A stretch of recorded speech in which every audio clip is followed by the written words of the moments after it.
우리가 믿음이 가장 좋은 사람이 누굴까? 예수님 당시에 우리가 생각한다면 예수님 주변에 있는 사람들, 특별히 예수님의 제자들이라고 우리가 흔히 생각할 수 있습니다.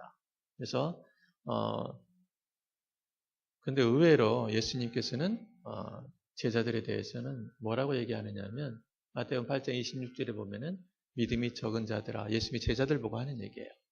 또 마태복음 14장 31절에 보게 되면은 예수님의 제자들 가운데 수제자인 베드로에게 하는 말이 믿음이 적은 자요, 이렇게 얘기를 하고 있습니다. 또 마가복음 9장 19절에 보면 예수님의 제자들을 다 뭐라고 얘기하냐면 믿음이 없다, 이렇게 예수님께서는 말씀하고 있습니다. 그런데 의외로 놀랍게도 두로라고 하는 그 지방 이방인 여인을 향해서는 믿음이 크다, 이렇게 마태복음 15장 28절에서 얘기를 하고 있습니다. 오늘 읽은 말씀과 똑같은 그 본문 말씀이 마태복음 15장에 나오는데 예수님께서 여기 등장하는 수로보니게 여인에게는 믿음이 크다, 그렇게 얘기를 하고 있어요. 우리의 생각을 전혀 상상할 수 없을 정도로 뛰어넘는 그런 예수님의 언급을 우리가 본문을 통해서 또 마태복음 15장을 통해서 발견하는 것을 보게 됩니다. 주님이 칭찬하는 믿음이 어떤 믿음인가? 제자들한테 나온 것도 아니고 이 여인을 통해서 발견하게 되는데 우리는 주님의 은혜를 입어야 되거든요. 주님의 은혜를 입기 위해서는 바로 이 수로보니게 여인과 같은 믿음을 우리가 가져야 되는데 어떤 믿음일까? 한번 따라해 볼까요? 주님이 칭찬하시는 믿음은 상황을 이겨내는 믿음이다.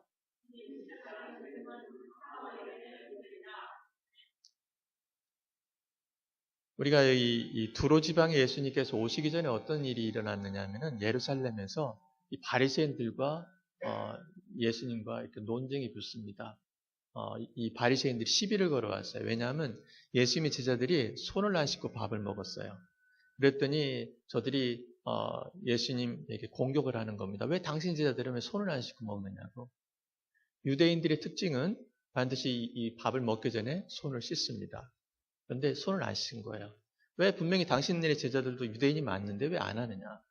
그 손을 씻는다는 게 어떤 위생성의 관념으로 씻는 거는 따고는 보기가 어려워요. 왜냐하면 물 조금 부어가지고 손끝에서부터 손목까지, 또 손목에서부터 또 뒤집어서 손목에서부터 손끝까지 하는 그런 형식만 남았는데 그런 것을 가지고 시비를 걸 때 예수님께서 하신 말씀이 마가복음 7장 15절부터 10절에 보면은 밖에서 들어가는 게 너희를 더럽게 하는 게 아니고 이 안에서 나오는 것이 너희를 더럽게 한다, 그 말씀을 하셨거든요.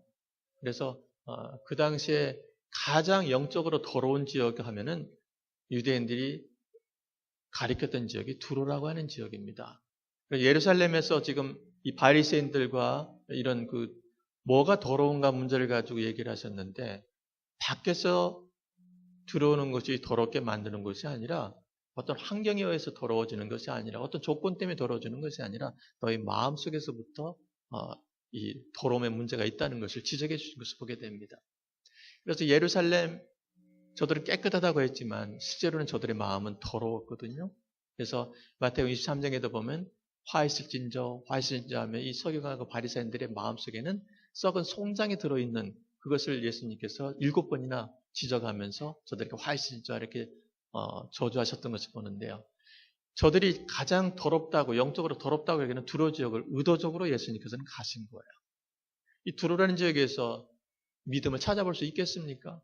예수님의 제자들조차도 믿음이 적다고 그러고 믿음이 없다고 그러는데 이 두로란 지역은 이방인 지역이에요.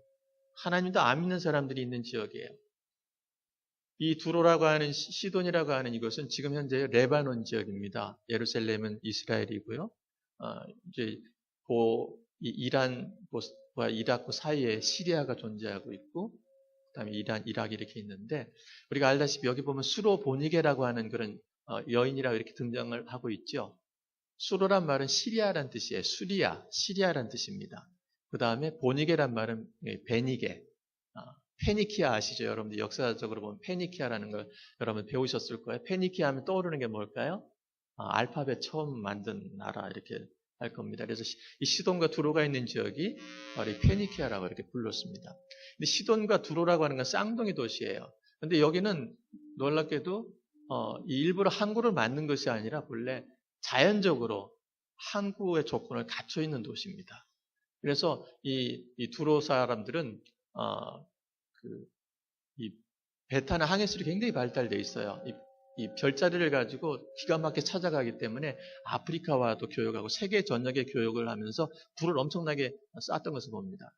그러면 그냥 무역만 하고 돈을 버는 것은 괜찮은데 문제는 뭐냐면은 자기들이 가지고 있는 우상을 전 세계에다 퍼뜨리는 거예요.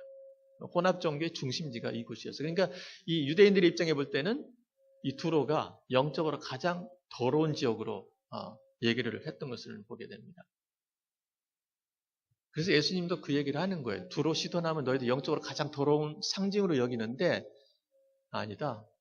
여기 보면 베세다, 고라신, 너희들 회개하지 않으면 두로와 시돈보다 더 악한 사람들이야. 이렇게 예수님께서는 마태복음 11장 21절에서 얘기를 하고 있는 것을 보게 됩니다. 그 정도로 두로와 시돈은 영적으로 돌아왔는데 거기에 이렇게 큰 믿음을 가진 여자가 있으리라고는 한 번도 생각 못한 것이죠. 이 여인을 놓고 본다면요, 상황이 엄청나게 믿을 만한 조건이 없는 사람이에요. 두로라고 시돈이라는 곳은 정말 하나님 찾는 사람도 없고, 근데 우리가 조금 힌트를 얻을 수 있는 것은 뭐냐면 이 여인이 헬라인이에요. 그러니까 헬라의 시민권을 가지고 있었기 때문에 좀 뭔가 좀 배웠고 이 사람의 관심이 그런 그 절대자를 찾았기 때문에 아마 이 성경에 대해서 알고 있었다고 우리는 보고 있습니다. 그래서 예수님을 정확하게 마태복음 15장에 보면 다윗의 자손이라고 말하기도 하고 예수님을 주님이라고도 고백하는 거 보면은 이미 벌써 이 말씀을 통해서 이 예수님에 대한 신앙이 확실한 여인이라고 이렇게 볼 수가 있습니다. 그런데 그 상황이 어떻습니까? 그 상황은 유대인도 아니고 이방인이에요. 유대인들의 입장에서는 이방인들을 개라고 취급을 하는데 바로 그 이방인이다가 그 당시에는 여자들은 머리 숫자에 안 들어갔습니다. 숫자를 세도 여자하고 애는 다 뺐어요. 왜냐면 사람 수에 안 들어가요.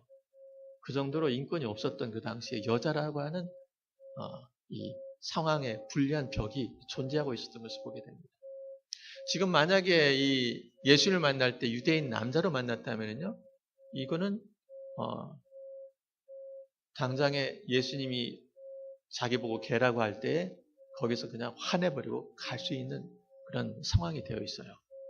근데 이 여인은 예수님께서 지금 하시는 말씀이 자기의 믿음을 시험하는 것인 줄 분명히 알았기 때문에 예수님이 자기를 향해서 개라고 하더라도 이 예수님을 이 여인은 어떻게 믿었나요? 바로 구원자를 믿은 거예요. 그렇기 때문에 그거에 대해서 전혀 받으를 받지 않아요. 여러분들이 정말 이 예배 드릴 때 예수님이 나의 구원자고 예수님이 나의 죄를 해결해 주시고 예수님이 나에게 영생을 주시는 분이고 예수님이 나의 문제를 응답을 해주시는 분이라고 확실하게 믿는 그 절실함이 있다고 그런다면 이런 사소한 것들, 아유, 저 사람은 교회 안 나왔으면 좋겠는데 저 사람 또 있네. 저 사람 꼴 보기 싫어서 다른 데 갈까? 이런 것들이 마음에 들어오지 않아요. 나의 그런 문제, 내 신앙적인 문제 이런 거에 하다 보면 조금 내 마음에 안 드는 그런 예배 순서가 있다 하더라도 그런 것이 들어오지 않아요. 하나님에게만 집중하게 돼 있고 그 예배가 하나님께서 받아들이게 될 때 그에게 은혜가 부어지는 것을 보게 됩니다. 지금 보면 개라고 하는 그런 어떻게 보면 굉장한 큰 모욕을 당하고 있지만 그런 것들이 하나도 그가 이 귀신 들린 딸, 이 딸이 귀신이 들렸어요. 더러운 귀신이 들렸어요. 그 더러운 귀신 들린 딸을 낫게 하는 것은 예수님밖에 없다는 그 절실함이 뭐라고 예수님이 뭐라고 자기에게 모욕을 가하고 수치를 가한다 하더라도 그거에 대해서는 전혀 아랑곳하지 않고 예수님께 계속 간구하는 그 절실함을 우리는 보게 됩니다. 여러분들이 기도할 때 그런 절실함이 있는지요? 그 절실함이 있을 때 하나님이 응답하시는 것을 볼 수 있습니다. 그래서 두 번째 따라해 볼까요? 주님이 칭찬하시는 믿음은 거절을 이겨내는 믿음이다. 사랑하는 딸이 귀신이 들렸으니 그 딸에게 귀신이 쫓겨나가는 것을 얼마나 간구했겠습니까? 그런데 예수님은 뭐라고 대답을 하나요? 자녀의 떡을 취해서 그들에게 던지 마땅치 아니하다고 20절에 얘기를 하고 있습니다. 이거는 누가 봐도 이거는 하나님께서 예수님께서 예스라고 한 말이 아니라 노라고 하는 거절이라는 건 누가 봐도 다 알 수 있어요. 아, 예수님이 거절하는구나. 내 딸 낳게 해달라고 예수님이 거절하는 거예요. 그런 때 이 여인이 거기서 주저앉느냐? 포기하고 떠나느냐? 아니라는 거예요. 어떤 분들은 이 구절을 보면서 예수님도 유대인이 가졌던 편견의 그런 편견을 가지고 있었다고 이렇게 얘기를 하시는 분들이 있어요. 이 여인을 보고 개라고 그랬으니까 예수님도 똑같이 그런 편견을 가지고 있다고 얘기하지만 편견이라고 하는 것은요, 오랫동안 지속이 됩니다. 금방 안 바뀝니다. 여러분들이 우리 대한민국 땅에서 보면 여전히 아직도 존재하는 게 뭐가 있나요? 영남과 호남의 그 벽이 아직도 있다는 것을 우리가 알지 않습니까? 또 미국 땅에도 보면 피부색이라고 하는 편견의 벽이 여전히 존재해요. 지난 9일날 그 퍼거슨이라고 하는 세인루이스, 미주리 세인루이스의 그 근처에 있는 도시에서 일어났던 사건도 바로 이런 편견의 벽이 있기 때문에 그런 사건이 일어난 거예요. 그 씨가 하나 훔쳤다고 18살 먹은 무방비 상태의 그 청소년을 그냥 총을 여러 방 쏴서 죽이는 경찰이 있는 것을 보면 아직도 그런 편견의 벽이 있구나 하는 것을 깨닫습니다. 근데 예수님은 편견이 아니라 시험이라는 것을 우리가 어떻게 알 수 있나요? 예수님은 금방 네 믿음이 크도다 이렇게 칭찬하시는 거 보면 예수님이 편견을 가졌다면 금방 바뀌실 분이 아니죠. 편견이 아니라 시험이다. 정말 이 여인이 가진 믿음이 하나님 보실 때 진실한 믿음이었는가 그걸 보시기 위해서 그런 시험을 하셨는데 그는 잘 통과해서 응답을 얻어냈던 것을 보게 됩니다. 예수님께서 한 말씀도 안 하셨어요. 내 딸 좀 낫게 해달라니까, 내 딸의 귀신 좀 쫓겨나게 해달라니까 한 말씀도 안 했어요. 여러분 같으면 어떻게 했을까? 여러분들도 많이 겪는 얘기죠. 주님께 기도를 했는데 아무 일도 안 일어나네. 그러면 하나님이 거절하는구나. 하나님이 침묵하는 건 거절이야. 그리고선 거기서 후퇴하는 사람들이 있어요. 어떤 경우는 그걸로 인해서 시험에 들어서 신앙의 자리를 떠나는 사람이 있어요. 그건 아니라는 거예요. 믿음의 속성은 뭐냐면 지속적이라는 거예요. 믿음은 하나님과 예수님과의 그런 인격적인 관계인 거예요. 그게 하루아침에 뭐가 내가 원하는 것이 얻어지지 않았다고 하루아침에 바뀔 성질의 것이 아니라는 거예요. 우리가 기도할 때 꼭 밴딩머신을 대하는 자세를 가지고 기도하는 사람들이 많아요. 밴딩머신은 내가 거기다 쿼러를 집어넣고 뭐예요? 원하는 스낵을 끄집어내요. 내가 원하는 음료수를 거기서 끄집어내는 거예요. 내가 원하는 것이 안 나올 때는 떠나는 것이죠. 그거 동전 넣는데 동전만 삼키고 안 해보세요. 대부분의 사람들이 그냥 안 가요. 밴딩머신을 발로 차고 있는 식인지를 부리고 그러고 가죠. 그러니까 많은 경우가 그렇다고요. 하나님 원망하고 짜증내고 불평하고 내기도 안 들어줬다고. 근데 우리는 하나님과 인격적인 관계잖아요. 하나님은 나를 알아요. 문제를 알아요. 나의 과거를 알아요. 나의 현재를 알아요. 나의 미래를 알아요. 나에게 가장 좋은 것이 뭔지 아시는 분이 우리가 믿는 하나님이세요. 그렇다면 우리가 그냥 마냥 이 로마서 8장 28절을 그냥 외우면 안 되잖아요. 너희가 알거니와 하나님을 사랑하는데 그 뜻대로 부르시면 입은 자들이 어떻게 된다고요?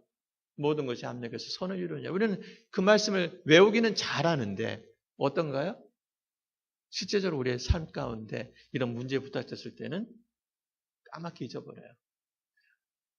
우리가 정말 하나님의 테스트에 통과하려면요, 내가 원해서 얻는 것이 아니라 하나님이 주시는 것은 다 좋은 것이라고 이런 인식을 가지셔야 돼요. 하나님이 나한테 지금 필요하니까 이 상황 속에 있게 하시는 것이지. 하나님이 필요하니까 나를 괴롭히는 사람이 여전히 있겠지. 이 문제가 해결되지 않고 나를 더 가다듬게 해서 그 문제를 그냥 두시면서 그 가시도를 하면서 나를 더 가다듬는 것이라고 이렇게 받아들이는 거예요.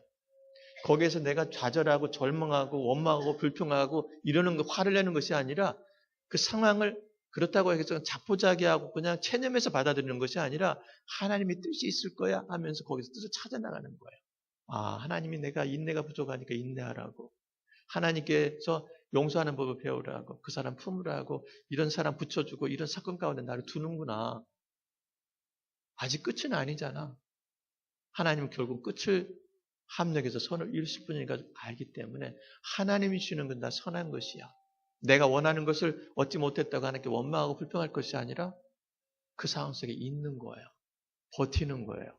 견디는 거예요. 그게 진짜 믿음인 거예요. 그럴 것을 통해서 하나님이 여러분들을 축복받는 사람으로 그릇으로 만들어주는 거예요. 그 그릇이 준비되지 않은 채로 주어지게 되면요. 그 축복은 저주로 바뀝니다. 그 인생을 망쳐버리는 거예요. 내가 그런 인격으로 만들어준 다음에 부어줘야 그 진정한 축복이 되는 줄 믿으시기 바랍니다. 그리고 그 상황 속에서도 하나님께 영광을 돌리고 있는지 그걸 하나님 보시기 원하는 거예요.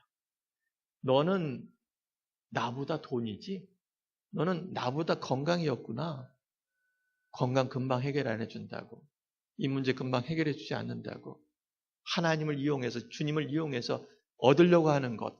그것보다도 하나님이 덜 중요한 존재. 그게 바로 가룟 유다의 모습인 거예요. 가룟 유다는 3년 동안 예수님을 쫓아다녔지만은 가룟 유다에게서는 예수님을 통해서 나라의 독립을 얻으려고 했던 것이 더 중요했고, 예수님을 통해서 부귀영화를 누리고 돈을 취하는 것이 그의 그런 목적이었습니다. 예수님의 목적이 아니었어요. 예수님을 따르려는 거 아니었어요. 그러니까 결국은 어떻게 돼요? 시험이 올 때에 예수님이냐 돈이냐, 예수님이냐 독립이냐, 그럴 때 결국은 그는 예수님을 배반하고 예수님 팔아먹고 결국은 비참하게 끝나는 인생이 되는 것을 보게 됩니다. 여러분들은 지금은 모르지만 어떤 위기가 오고 어떤 문제에 부딪혔을 때 누가 중요한지 하나님 보시기를 원해요. 네가 원했던 거는 내 몸의 그런 건강이었구나. 너는 이 문제만 해결하는 그거였구나. 그 위기만 모면하려는 거였구나. 너에게 중요한 것은 나가 아니고 돈이었구나. 그걸 알기를 원하시는 거예요. 그 테스트에서 통과할 때 비로소 하나님의 선을 맛볼 줄 믿으시기 바랍니다. 이 마지막 때에는 그래서 주님이 하시는 말씀이 그거예요. 인자가 올 때, 종말의 때에 세상에서 믿음을 보겠는가? 이렇게 살기 좋은 때에 신앙생활 하기가 좋지만은 또 그것으로 인해서 살기가 좋으니까 해야 될 것이 많고 즐길 게 많다 보니까 신앙에서 자꾸만 멀어지는 거예요. 믿음은 지속적인 것인데 인스턴트 시대에 살다 보니까 내가 원하는 걸 즉각적으로 안 하면 다 신앙의 자리에서 떠나는 거예요. 믿음은 지속적인 건데 지속적인 믿음을 볼 수가 없는 거예요. 인격적인 하나님과의 그런 관계를 맺는 그런 믿음을 마지막 때는 보기가 어려운 거예요. 저와 여러분들만큼은 정말 수로보니게 여인처럼 예수님을 믿으면 끝까지 믿는 거예요.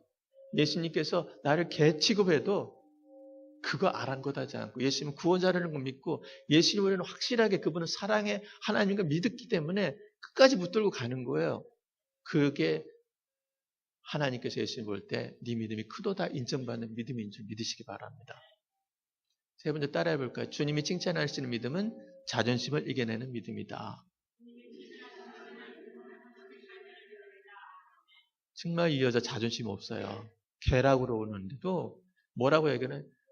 맞습니다. 나 개입니다. 그렇지만 개도 애들이 먹는 그 부스러기를 볶지 않습니까? 지금 여러분들이 이스라엘 사람들은 밥상에 앉아서 손을 만약에 못 씻었으면 어떻게 하나요? 저들은 밥상에 앉아가지고 이 빵에 이렇게 빵을 이렇게 딱 쪼개면은 가운데 말랑말랑한 부분이 나옵니다. 그거를 쏙 뜯어가지고 이렇게 하면 때가 싹 묻어 나와요. 지금은 지우개가 있어서 뭐 그림 그릴 때 데쌍할 때 이렇게 지우개를 지우지만은 옛날에는 지우개가 없었잖아요. 그때는 뭘로 했느냐면은 이 빵의 가운데 말랑말랑한 부분을 뽑아다가 그걸로 이렇게 닦았습니다. 그럼 싹 지워졌습니다. 바로 이 손을 이렇게 가지고 탁 버리면 누가 와서 먹어요? 옆에서 밑에서 기다리던 계란 놈이 그걸 다 받아 먹는 거예요. 지금 이 여인에게는요, 왜 하나님의 아들인 당신께서 나를 개 취급합니까? 유대인들은요, 하나님께서 차려놓은 밥상에서 앉아 먹으면서도 불평하고 원망하고 감사라는 걸 몰랐어요. 그런데 이 이방인 이 여인은 뭐예요? 그 주인 밥상에서 떨어지는 부스러기, 그 빵 시커멓게 떨어진 빵이라도 그거 먹어야 내가 살겠으니까 그거라도 내가 먹겠다는 거예요. 여러분, 내가 사는 데 있어서는요, 자존심 하나 필요 없어요. 그 알량한 자존심 때문에 망하지 마세요. 그 알량한 자존심 때문에 쉽게 신앙의 자리를 이탈하시는 분들이 얼마나 많은지 몰라요. 하나님께서 이 교회 보내주었을 때 뭔가 하나님께서 훈련시키고자 하는 의미가, 여기는 데이케어 센터가 아니에요. 여러분들 비 맞추며 있는 이것이 교회가 아니에요. 이곳에 오셔서 말씀도 배우시고 여러분들이 또한 사람들과의 관계에서 부딪히면서 여러분들이 그런 사랑의 관계를 배워가야 되는 거예요. 사람들을 포용할 줄 알아야 되는 거, 수용할 줄 알아야 되는 거예요. 근데 우리는 그러지 않잖아요. 또 다른 데이케어 센터가 없나? 내 비율을 잘 맞춰주고 나를 흡족하게 하는 데가 없나? 그러다 보니까 자꾸만 교회로 옮기는 일이 자꾸 발생하는 것 같아요. 하나님이 그 지역에 보내줬으면 진드감치 있으면서 뭐예요? 하나님께서 나를 훈련시키고 가다듬어가는 그 손길을 거부하지 말라는 거예요. 그 교회에서 그 시험에 부딪혀서 내가 그걸 극복을 못하는 사람은 어느 교회 가든 그 시험 때문에 결국은 그 교회를 떠나게 돼 있어요. 하나님께서 그런 사람 붙여준 거는 그 사람을 품으라고 하나님께서 그렇게 훈련 과정 가운데 넣어주는데 그 과정을 지나게 되면 하나님께서 합격하게 되면 그 믿음에 맞는 은혜와 축복을 주실 터인데 그 은혜와 축복을 받지를 못하는 안타까움이 있는 것을 보게 됩니다. 바로 하나님께서는 예수님께서는 이 여인에게 수치와 모욕을 가했지만 그거를 넘어섰습니다. 맞습니다. 난 개입니다.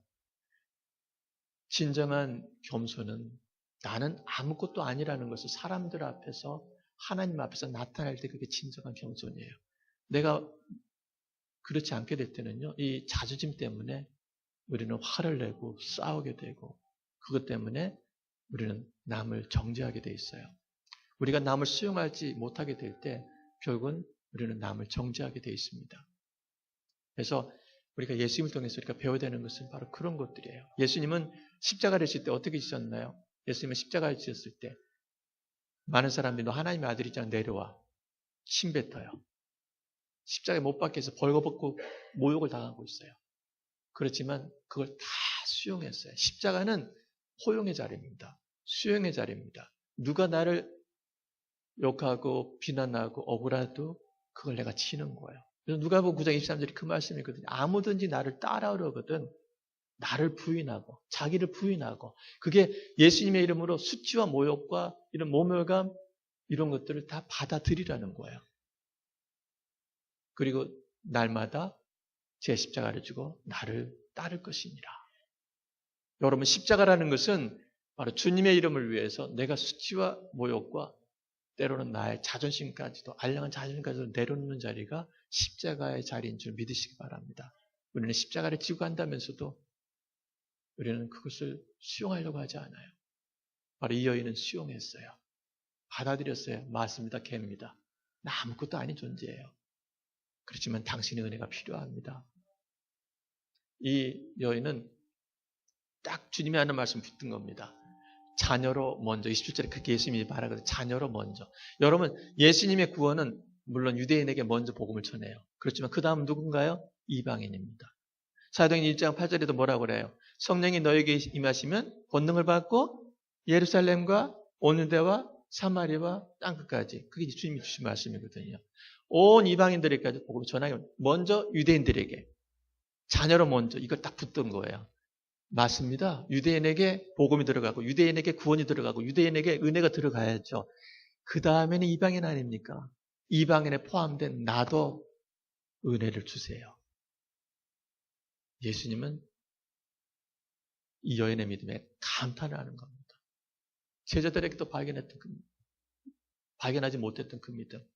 부스럭이라도 달라고. 내가 주인의 자리에 앉아서 밥 먹겠다는 거 아닙니다. 떨어지는 부스러기가 좋으니까 그거 먹고 내 딸이 낫게 해달라는 거죠. 귀신, 더러운 귀신에서 해방받게 해달라는 거죠.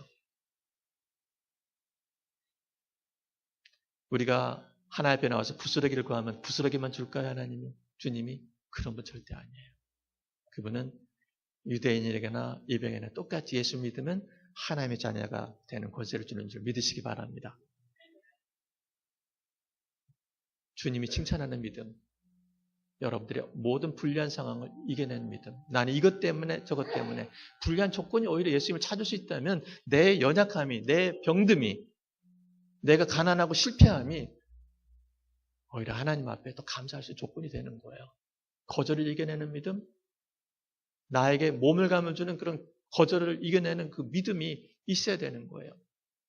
여러분들은 정말 이게 하나님께 간구하는 기도가 맞다면 하나님께서 주실 때까지 그 믿음의 자리를 떠나지 마세요. 자존심, 주존심으로 바꾸시고 주님 때문에 내 자존심 내려놓으시고 십자가 지시고 주님 때문에 누군가 나에게 몸을 감아주고 창피를 주고 나를 무시하고 내 자존감을 짓밟아도 괜찮습니다. 주님 때문에 그 십자가를 지고 간다면 주님이 마지막 때에 네 믿음이 크도다.